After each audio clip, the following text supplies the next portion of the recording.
Hey guys, BSc nursing का number 1 channel study medium आप सभी का स्वागत है। अगर वीडियो को शुरू से एंड तक देखिएगा। अगर पूरा प्लेलिस्ट देखना है तो डिस्क्रिप्शन बॉक्स में हमने लिंक दे रखा है और आप हमारे ऐप के साथ ज्वाइन हो जाओ। आपको यहाँ पे सक्सेस बैच मिलेगा जो एम्स के लिए एकदम परफेक्ट होगी और यहाँ पे 100% सिलेक्शन की गारंटी है। ये कोर्स आपको सिर्फ और सिर्फ 499 में कराया जाएंगे पूरा एकदम, जब तक आपका एग्जाम नहीं हो जाता आपका कोर्स क्लासेस चलेगी। जल्दी जल्दी ज्वाइन हो जाओ।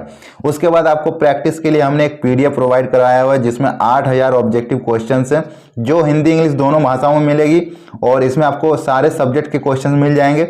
ये आपको 149 में मिलेगा, ये भी आपको हमारे ऐप में ही मिलेगा, ठीक है। और ऐप का लिंक हमने डिस्क्रिप्शन बॉक्स में दे रखा है या फिर जाकर प्ले स्टोर में सर्च करना स्टडी मीडियम, आपको दिख जाएगी। और अगर आपको कोर्स परचेज करने में प्रॉब्लम होती है तो आप इस नंबर पे डायरेक्ट फोन पे, गूगल पे, पेटीएम कुछ भी कर दो और आप हमें व्हाट्सएप कर देना, आपका कोर्स एक्टिव हो जाएगा, ठीक है।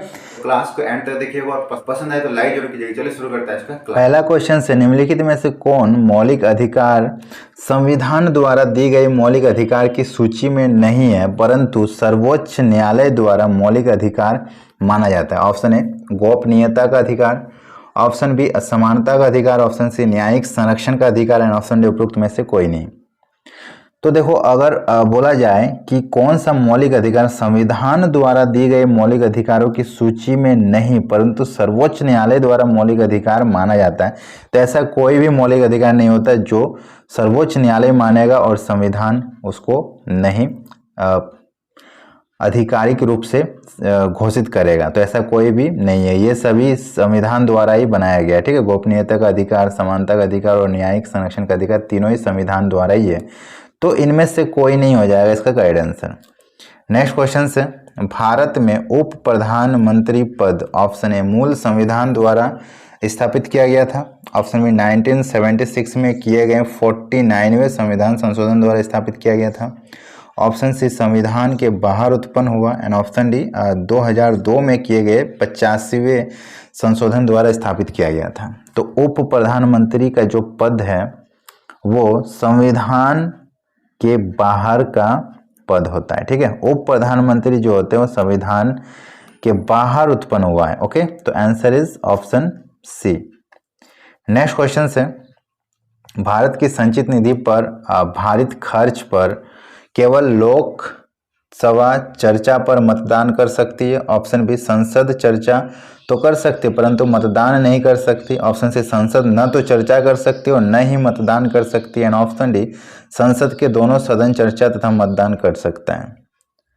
तो इसका करेक्ट आंसर हो जाएगा ऑप्शन बी संसद चर्चा तो कर सकती है परंतु मतदान नहीं कर सकता। भारत की संचित निधि पर जो भारत खर्च पर संसद सिर्फ बहस करेगा लेकिन मतदान नहीं कर सकता है। नेक्स्ट क्वेश्चन से, संसद द्वारा पारित विधेयकों पर राष्ट्रपति किस प्रकार के वीटो का प्रयोग कर सकता है? सीमित वीटो, निलंबन वीटो, जेबी वीटो जिसको पॉकेट वीटो बोला जाता है या फिर उपरोक्त सभी। तो देखो, ऐसे कंडीशन में अगर राष्ट्रपति को बोला जाए कि कौन से वीटो का प्रयोग कर सकता है तो संसद द्वारा पारित विधेयकों में राष्ट्रपति ये सभी वीटो का प्रयोग कर सकता है। नेक्स्ट क्वेश्चन से, संविधान की किस अनुसूची में केंद्र और राज्य के मध्य शक्तियों का विभाजन उपबंधित होता है? 5वीं अनुसूची, 6वीं अनुसूची, 7वीं या फिर 8वीं? तो इसका करेक्ट आंसर हो जाएगा ऑप्शन सी 7वीं अनुसूची। नेक्स्ट क्वेश्चन से, निम्नलिखित में से किसे भारतीय राष्ट्रवाद का मसीहा और आधुनिक भारत का जनक माना जाता है? जयप्रकाश नारायण को, रविन्द्रनाथ टैगोर को, राजा राम मोहन राय को या फिर जवाहरलाल नेहरू को? सो इसका करेक्ट आंसर हो जाएगा ऑप्शन सी राजा राम मोहन राय को, ओके। नेक्स्ट क्वेश्चन से, फॉरवर्ड ब्लॉक का संस्थापक कौन थे? Ram Manohar Lohia, option B Subhash Chandra Bose, option C Aruna आशुपल्ली and option D Jayaprakash Narayan. तो इसका करेक्ट आंसर हो जाएगा ऑप्शन बी सुभाष चंद्र बोस जो थे वो फॉरवर्ड ब्लॉक के संस्थापक कहे जाते थे।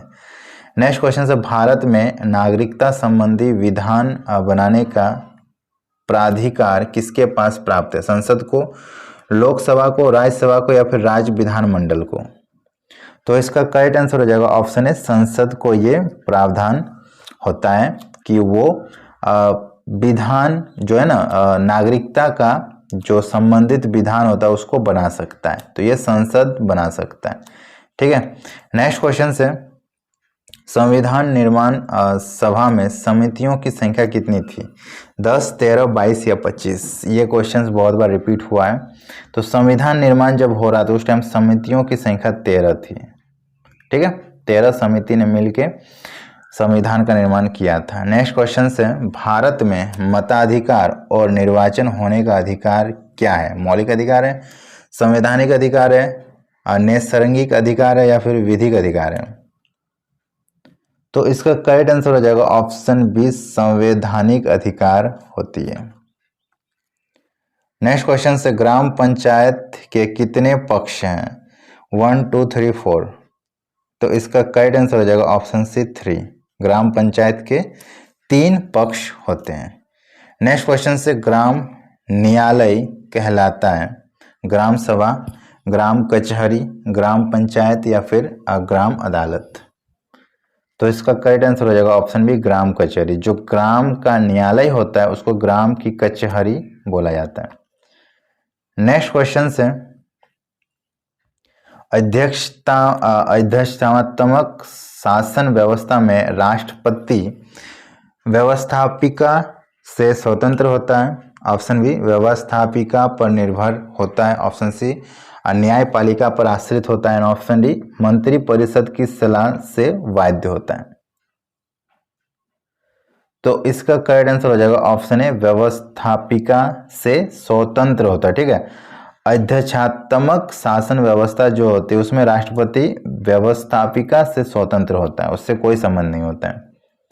नेक्स्ट क्वेश्चन से स्वदेशी आंदोलन प्रारंभ किया गया था 1905 में बंगाल विभाजन के विरोध में? ऑप्शन बी, 1907 में कांग्रेस के विभाजन के उपरांत? ऑप्शन सी, लखनऊ अधिवेशन के उपरांत? एंड ऑप्शन डी, राष्ट्रीय आंदोलन में महात्मा गांधी पर जो प्रवेश चिन्हित करने के लिए?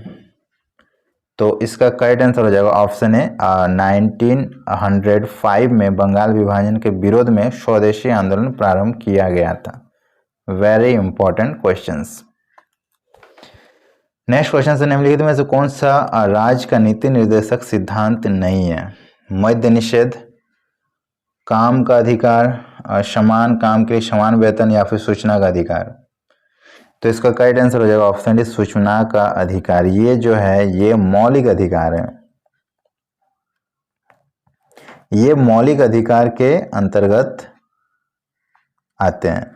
नीति निर्देश में मद्य निषेध, मद्य मीन्स क्या होता है? मद्य निषेध, काम का अधिकार और समान काम के लिए समान वेतन, ये सब नीति निर्देश में आता है। नेक्स्ट क्वेश्चन से मौलिक अधिकारों की संरक्षक हैं कार्यकारिणी? ऑप्शन में न्यायपालिका, ऑप्शन से संसद एंड ऑप्शन उपरोक्त में से कोई नहीं। तो इसका करेक्ट आंसर हो जाएगा ऑप्शन ए, कार्यकारिणी। जो कार्यकारिणी होते हैं वो मौलिक अधिकारों के संरक्षक कहे जाते हैं। नेक्स्ट क्वेश्चन से केंद्रीय मंत्रिपरिषद के त्यागपत्र देने के उपरांत निम्नलिखित में से कौन सी एक स्थिति नहीं है? राष्ट्रपति शासन लागू हो जाएगा? ऑप्शन बी, राष्ट्रपति वैकल्पिक व्यवस्था बनने तक उसे बने रहने के लिए कहेंगे? ऑप्शन सी, वैकल्पिक व्यवस्था में से अभिप्राय है कि यथासंभव शीघ्र नई सरकार बने। एंड ऑप्शन डी, अपदस्थ मंत्रिपरिषद अपने पद पर नई सरकार बनाने तक पदभार का निर्वाह करेगी। तो इसका करेक्ट आंसर हो जाएगा ऑप्शन है, राष्ट्रपति शासन लागू हो जाएगा। ठीक है, नेक्स्ट क्वेश्चन से निम्नलिखित में से कौन सा एक नीति निर्देशक तत्व है? समान आचार संहिता, ऑप्शन बी प्रेस की स्वतंत्रता, ऑप्शन सी धर्म की स्वतंत्रता एंड ऑप्शन डी विधि के समक्ष समानता। तो इसका करेक्ट आंसर हो जाएगा ऑप्शन है समान आचार संहिता। ये जो है एक नीति निर्देशक तत्व होते हैं। नेक्स्ट क्वेश्चन से संसदात्मक शासन व्यवस्था में ऑप्शन है न्यायपालिका का कार्यपालिका पर नियंत्रण होता है, ऑप्शन बी कार्यपालिका का न्यायपालिका पर नियंत्रण होता है, ऑप्शन सी कार्यपालिका का विधायिका पर नियंत्रण होता है एंड ऑप्शन डी विधायिका का कार्यपालिका पर नियंत्रण होता है। तो इसका करेक्ट आंसर हो जाएगा ऑप्शन डी विधायिका का कार्यपालिका पर नियंत्रण होता है। ओके, नेक्स्ट क्वेश्चन से भारत की संसदीय शासन प्रणाली एवं ब्रिटेन की संसदीय शासन प्रणाली में अंतर का बिंदु निम्नलिखित में से कौन सा है? ऑप्शन ए सामूहिक उत्तरदायित्व, ऑप्शन बी न्यायिक समीक्षा, ऑप्शन सी द्विसदनात्मक व्यवस्थापिका एंड ऑप्शन डी वास्तविक एवं नाम मात्र की कार्यपालिका। तो इसका करेक्ट आंसर हो जाएगा ऑप्शन बी न्यायिक समीक्षा। ठीक है, जो भारत की संसदीय शासन प्रणाली है और ब्रिटेन की संसदीय शासन प्रणाली में बस इतना अंतर है कि उन दोनों में न्यायिक समीक्षा जो है ना वो एक दूसरे से भिन्न आपको देखने को मिलेगा। और यहाँ से यह भी पूछा जाता है कि जो भारत का संसदीय शासन प्रणाली है वो किस देश से लिया गया, तो वो ब्रिटेन देश से लिया गया है। ओके, आप हमारे ऐप के साथ ज्वाइन हो जाओ, आपको यहाँ पे सक्सेस बैच मिलेगा जो एम्स के लिए एकदम परफेक्ट होगी। यहाँ पे आपको recorded classes, live classes, chapter wise notes, doubt session, practice set, weekly test और प्रीवियस ईयर क्वेश्चंस के कंप्लीट सॉल्यूशन मिलेंगे। और यहाँ पे 100% सिलेक्शन की गारंटी है। ये कोर्स आपको सिर्फ और सिर्फ 499 में कराया जाएंगे पूरा एकदम, जब तक आपका एग्जाम नहीं हो जाता आपका। उसके बाद आपको प्रैक्टिस के लिए हमने एक पीडीएफ प्रोवाइड कराया हुआ है जिसमें 8000 ऑब्जेक्टिव क्वेश्चंस है जो हिंदी इंग्लिश दोनों भाषाओं में मिलेगी। और इसमें आपको सारे सब्जेक्ट के क्वेश्चंस मिल जाएंगे।